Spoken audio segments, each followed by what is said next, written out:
సనాతన ధర్మంలో గణపతి ఆరాధన ఆసేతు సీతాచలం ప్రసిద్ధి చెందినది. సనాతన ధర్మం అనగా వేదధర్మం.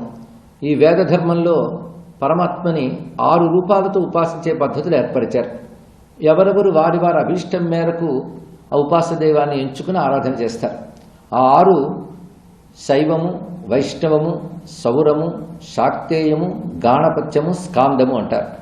అంటే పరమాత్మను శివుడిగా భావించి ఉపాసన చేస్తే శైవం, విష్ణువుగా భావిస్తే వైష్ణవం, శక్తిగా ఉపాసన చేస్తే శాక్తేయం, సూర్యభగవానుడిగా ఆరాధిస్తే సౌరం, గణపతిగా భావన చేస్తే గాణపత్యం, సుబ్రహ్మణ్యునిగా ఆరాధిస్తే స్కాందం.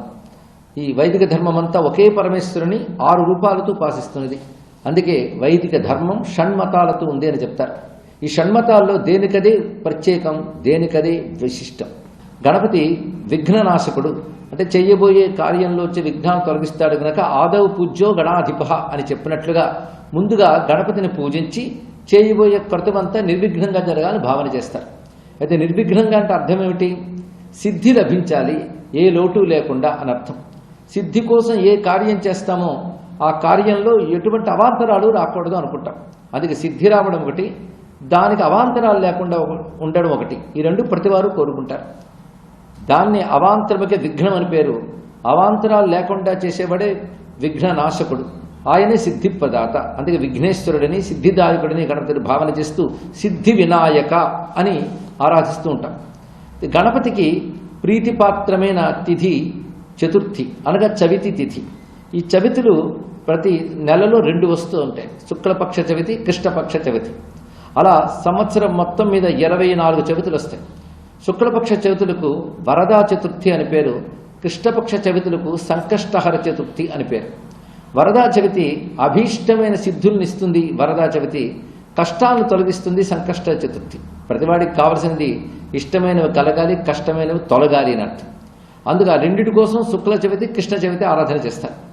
ఇందులో వరద చవితి అనే మాట తెలుస్తున్నది కోరినవి ఇచ్చే చవితి.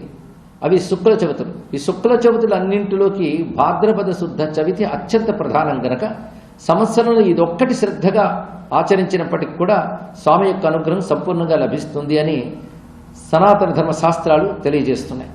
అలాగా భాద్రపద శుద్ధ చవితి నాడు ఆరాధించిన ప్రత్యేకత ఏంటంటే ఈ రోజున పార్వతీ పరమేశ్వరుడిగా తనయుడిగా గణపతి వ్యక్తమయ్యాడు.